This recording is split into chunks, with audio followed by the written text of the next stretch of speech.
Hello, my friends. Hello. Um, Today I'm doing a tag video.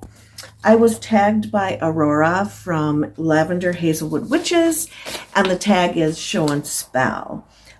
First of all, thank you, Aurora, for tagging me, and I'm sorry I haven't gotten to this before now, but life is busy, right? And now that autumn's here, I have a little extra time, and I thought I'd get this done before I don't have the chance to do it again.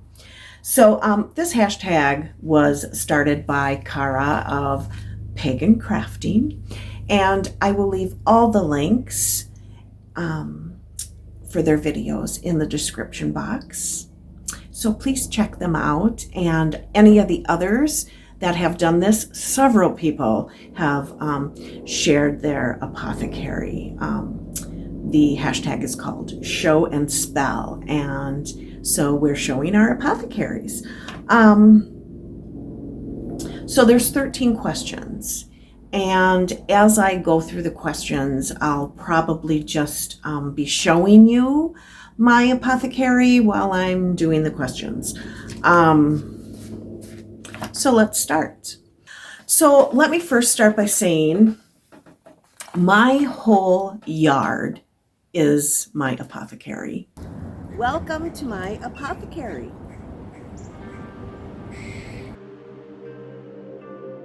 My apothecary is not limited to a cabinet or a shelf or even a room. My apothecary starts out here in my garden, in my own genus loci. Everything out here is magical. Everything has a magical correspondence. All of the plant life and soil, the rocks, the animals, all of it can be used in everyday magic, witchcraft, and divination, from flowers, clouds, elements, to even the healing bird songs. My garden and my home are filled with plants that can heal and clean the air. Everything has a magical property. My house is an apothecary in an apothecary, and I have 3 apothecaries in my house, which is an apothecary, in my yard, which is an apothecary. Right? Okay, so most of the things that I use in my magical practice began with things in my genus loci, in my own backyard. That is where I find my flowers and my herbs and grasses, and they are my go-to, basically, things that I find in my yard. So in my house, I have 3 apothecaries. In this kitchen are herbs and spices, teas that can heal, calm, protect, comfort, energize, and more. And I use it in the foods that I prepare.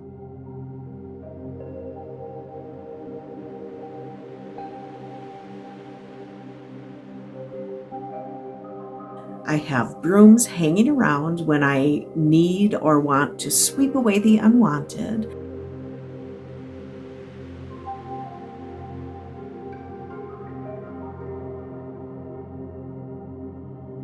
And I have this beautiful altar to practice and cast.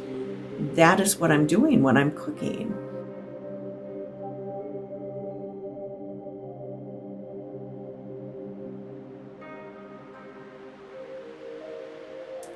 Most of my everyday magic happens in the kitchen. It's the one place that I use everyday magic in.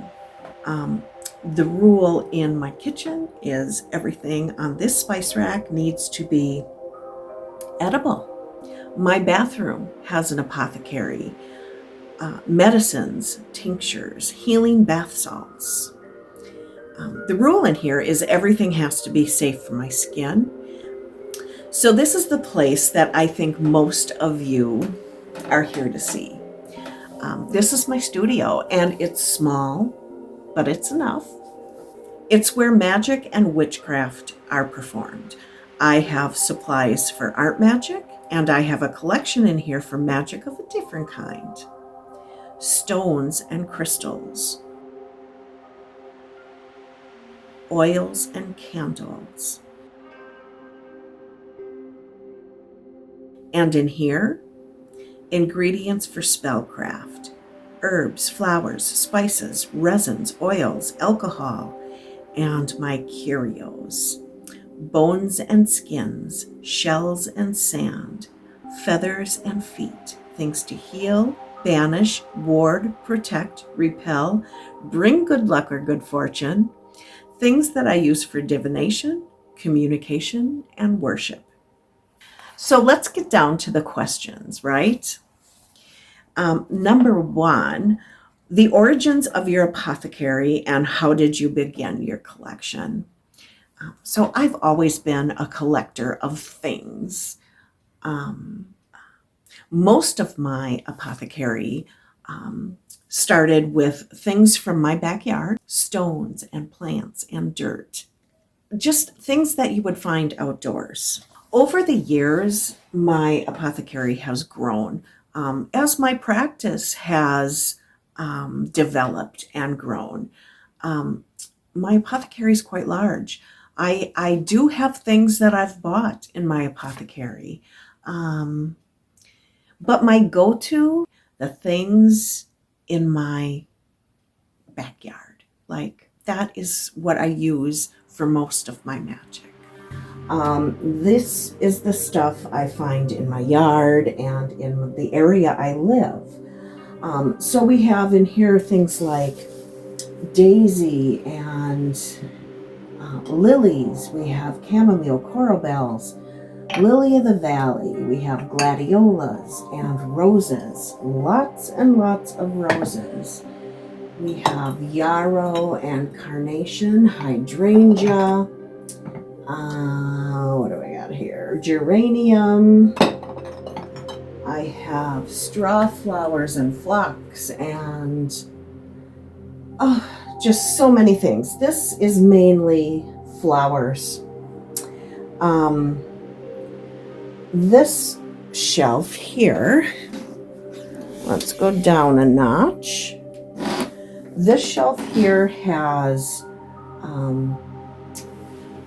more of the herbal type of botanical instead of flowers. So we have pennyroyal, coriander. I have some 4-leaf clovers,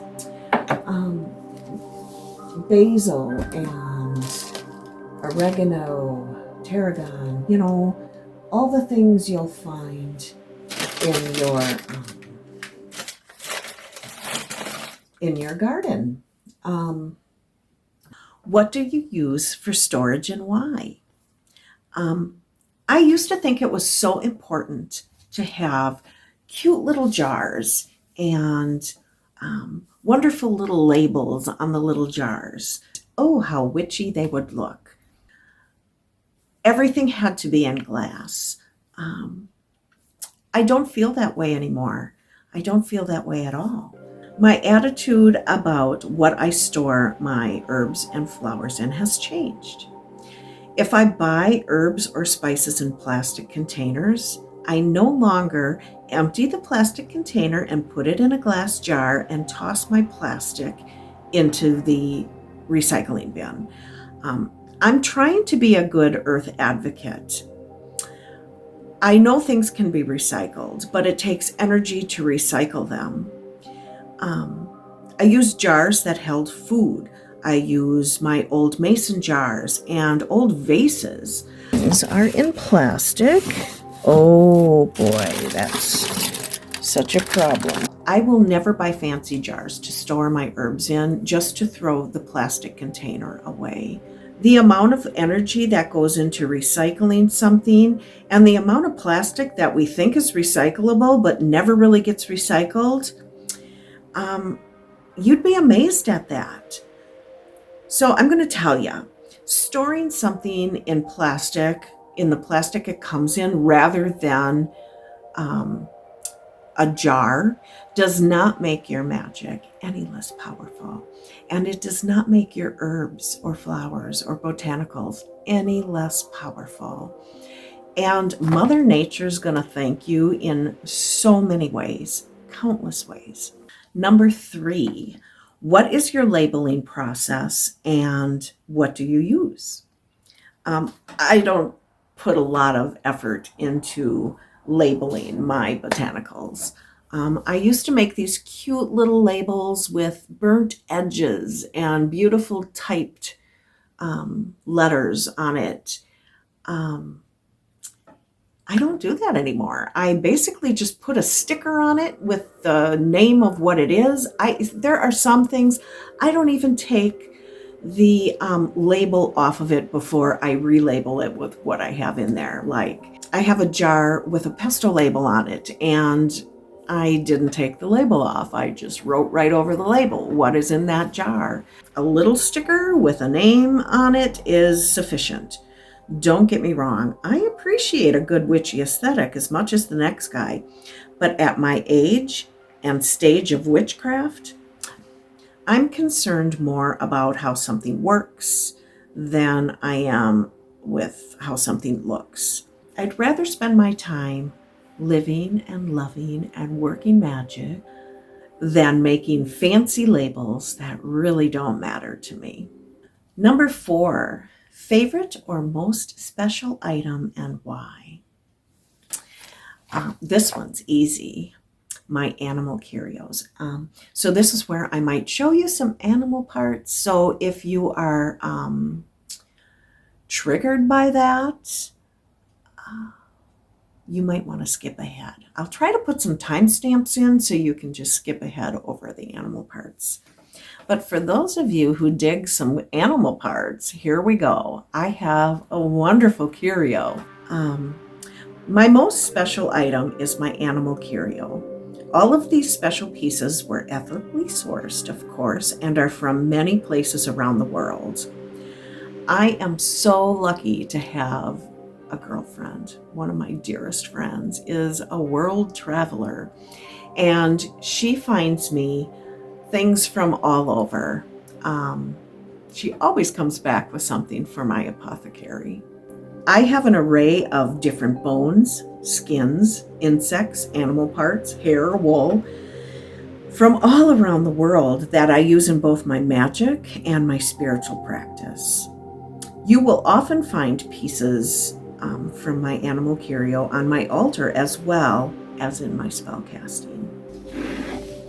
So in here I have a little bird's nest and feather.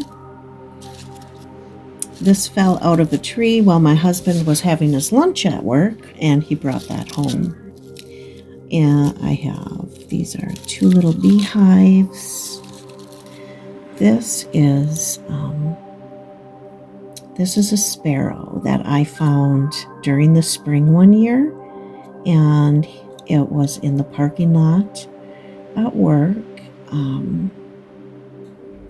So I took it home and made it part of my curio. This is bearded dragon, and I have a lot of snake skin. This is some snake vertebrae and the rattle.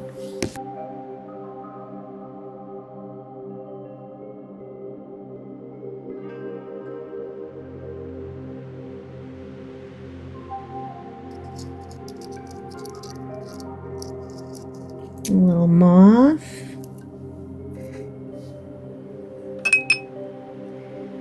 A lot of snake skin.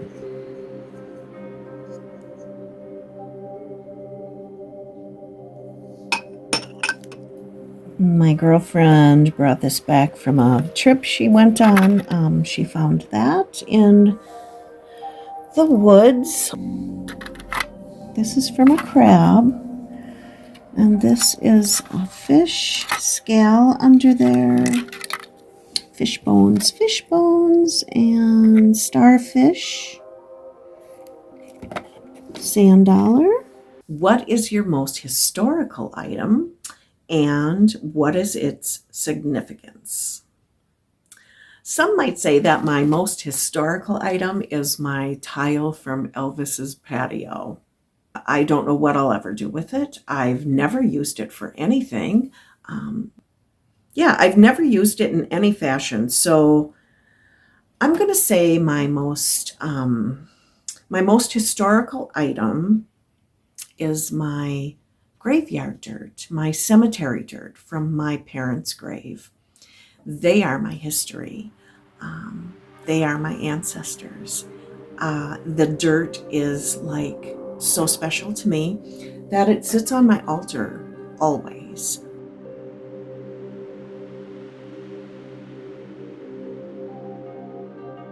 Number 6, how do you incorporate what is in your apothecary into your spellcraft? And is there an item you find particularly effective? So, like, this depends on what kind of magic I'm doing, right? My herbs, my botanicals, I love to dress candles with them. I love to use my salts and my sands. I love to use my shells. I have a lot of shells. You ever do a spell in a shell? They're so wonderful. Something like a shell could be used as a vessel for magical ingredients. You know, a spell in a shell. For money magic, I use parts of my animal curios, such as here I have a rabbit's foot and an alligator paw.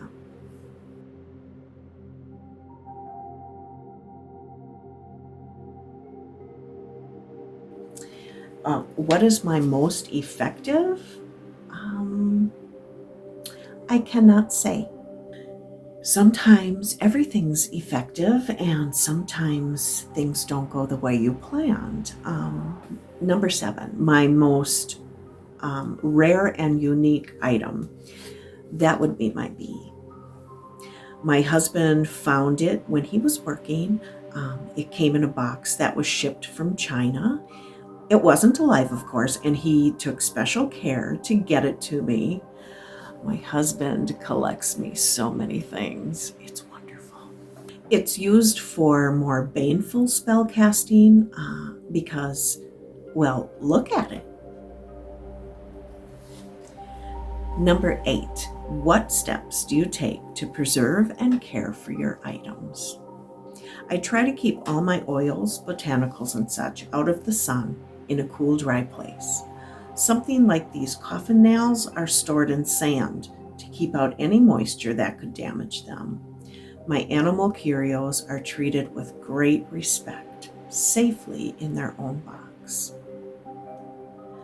Number 9, future additions. Is there anything you are looking for to add to your collection? I have to say no. I have so many things. There's nothing I want for, and there's nothing I need. I have all I need. That being said, I'm not going to turn away a gift from a friend, and that's just how I got this. Not something I was looking for, like this sheep's wool that was collected in Iceland. How could I turn away something so special given to me by my witchy friend? Number 10, what is the most bizarre or strangest item? Well, some would say everything in here is strange. Oh my gosh. I can never get through a video without a ton of noise. Some would say everything in here is strange, and I think there is nothing strange in my apothecary at all. Number 11, if you could only keep one item in your apothecary, what would it be?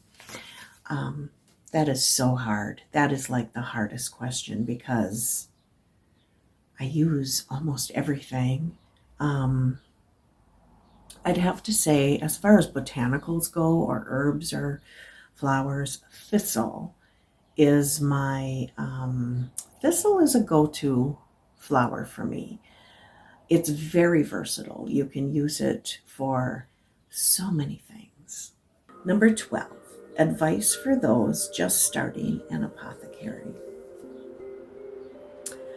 My advice is to start in your own backyard.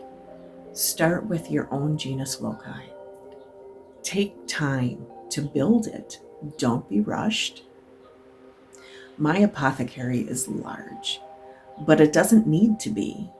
It took me a lot of years to collect my tools and items, and I need a lot of years. Most importantly, be mindful and respectful of everything you take from nature. Above all, make sure everything is ethically sourced and treated with the respect it deserves. Blah, blah, blah. Number 13, who do you tag?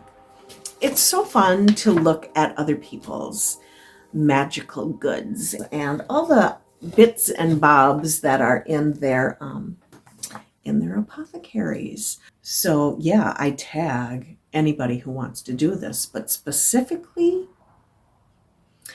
I'm going to tag Abby the Witch, Esoteric Echoes, Jasmine Ambrosia, and let's tag Leanne of Leanne's Witchy Room because, we want her back.